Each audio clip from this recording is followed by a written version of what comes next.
Hello, my dear friends. Fear, anxiety, and horror. These are unpleasant feelings that sometimes make us their hostages, significantly lowering our quality of life. How do we deal with them? How can we recognize them? What is the difference between them? And most importantly, how can we make sure they serve their useful purpose without interfering with your life? So stay with me until the end. That way you'll get answers to many of your questions. But don't forget to subscribe to this channel. Hit the notification bell. That way, you'll be among the very first to find out about new videos. So, my dear friends, let's get started. So fear and horror. Let's talk about them first. What is fear? Fear is a feeling that marks a situation when something threatens you. Fear can be an immediate emotion or it can be a feeling. But there's this difference between feelings and emotions. Emotions are a direct reaction to events. In the case of fear, for example, if you go outside, let's say, a huge dog suddenly runs toward you, you feel fear. You don't choose this fear, it's tied to the event. As soon as you manage to close the entrance door you just came out of and go back up to your apartment, the threat is gone. Phew, the fear is gone. So fear, the emotion of fear, is tied to a specific event. But fear can also be social, and then it becomes a feeling. This kind of fear is connected to typical situations in life. For example, fear of rejection, fear of intimacy, fear of being abandoned, fear of being replaced by others, fear of aggression from other people. This hasn't happened yet, but it's as if you're anticipating the fear. If the emotion of fear exists right in this moment, then social fear lives somewhere in tomorrow. In other words, social fear always involves the there and then, it always involves the future. Something might happen in the future that makes you feel fear today. But one way or another, fear is always a response to a threat, whether it's real or not. So, if the emotion of fear passes quickly and might not return in the near future, then fear as a feeling stays with you all the time, as soon as something even slightly triggers it. So while we don't do anything with the emotion of fear itself during psychotherapy, the feeling of fear definitely becomes the subject of psychotherapy because it stops being useful. For example, you slammed the entrance door shut out of fear because you didn't get bitten by a dog. But if you feel fear about tomorrow's public speech or an exam, you sleep poorly tonight, you eat poorly, you feel tired and drained, and only when it's all over do you finally exhale, but you don't gain any energy from it. You relax in a sense, but you no longer have any energy left. That's why fear, of course, seriously drains your energy, and the antidote to fear is being in the here and now. I'll explain how this works. Horror. Horror is a kind of equivalent to fear, but without an object. That is, fear always has some object. In other words, you know exactly what you're afraid of. In the case of, say, a dog, you're afraid of the dog. In the case of social fear, like public speaking, you're afraid that people will laugh at you, for example, or think that you're not very talented, not very smart, maybe even a bit dumb. So people might think they shouldn't have anything to do with you. In the case of fear of being betrayed, you imagine, for example, your husband leaving you, abandoning you alone with the kids and other such catastrophes. Sorry, it's not about you, it's about me. I found someone else and blah blah blah and so on. So this fear is always related accordingly to the future. It always has an object. That is, there is always some object of fear. You get it, right? And this is the fundamental difference between fear and terror. And in the case of fear, of course, there is a big advantage, because if there is an object of fear, you can deal with it. But terror, on the other hand, is when the object becomes blurred, just like the difference between basic anger and terror, or rather, between anger and rage, That is, with anger there is a specific object, but with rage there isn't. It's as if the object is blurred. So you'll notice when a person is in a rage, it's as if they're raging in your direction, but you don't feel like it's actually directed at you. It's the same with terror.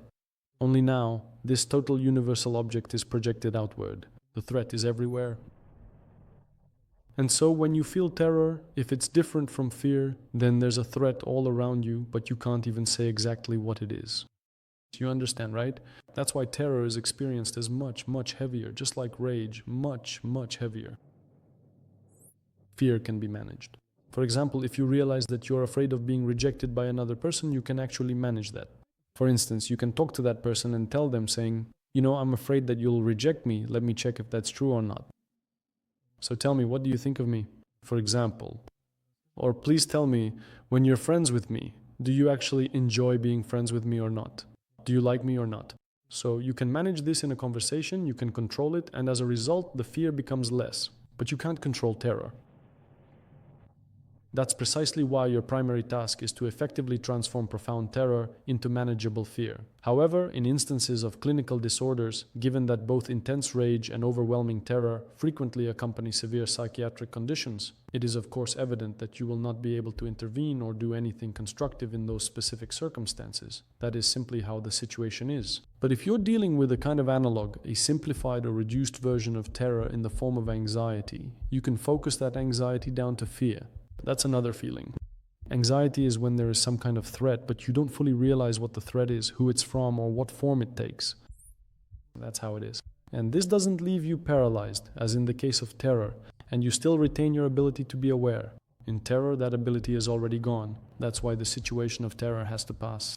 If it's a clinical case under the influence of neuroleptics, or if it's situational, then in life, the situation itself must pass before the ability to be aware is restored and the terror subsides.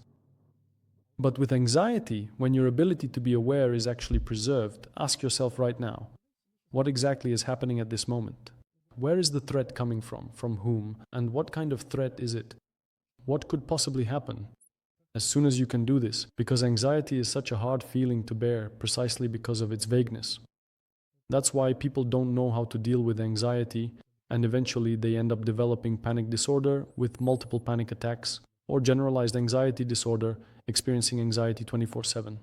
A person feels this way and can't live without antidepressants or tranquilizers, which they use to the point of adaptation and dependence. That's why, when you're feeling anxious, it makes sense to ask yourself.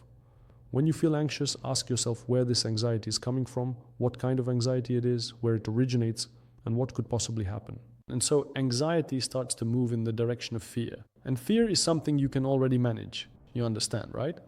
With fear, since an object soon appears, you can look at this object, and as the object of fear emerges, you can directly discuss your relationship with it, clarify its intentions, and accordingly let it know about your own fragility and vulnerability. This way you can manage your fear. For example, if you are afraid that another person will laugh at you, you can say, you know, in my imagination you might laugh at me. So now I'm going to talk about things that are very serious and very important, very intimate to me. I have a big request out of love for me. Please don't laugh because it would really, really hurt me. Can you control it this way? Of course, this is not a guarantee. Naturally, if people want a guarantee that they can somehow control others through their fear, well, that's just not going to happen. So a significant part of your fears is quite justified. People have laughed at you before and they might laugh at you again in the future. You have encountered aggression before and you might encounter it again today, but that's no reason to put your life on hold today. Because in reality, honesty and directness in communication are great strengths. Even when you feel fear and tell another person, I feel scared around you, you gain strength. You will actually feel that the energy you used to give away, you have now reclaimed for yourself. And that's really awesome. You'll actually feel yourself getting stronger right before your eyes. And that's very important. You'll really feel proud of yourself. So these are the differences on the one hand between fear, terror, and anxiety. There's nothing really scary about fear itself. Fear serves an important function. Something is threatening you. As soon as you realize that something is threatening you, you can check it out. You check, and if nothing is threatening you, the fear disappears. You see what I mean, right?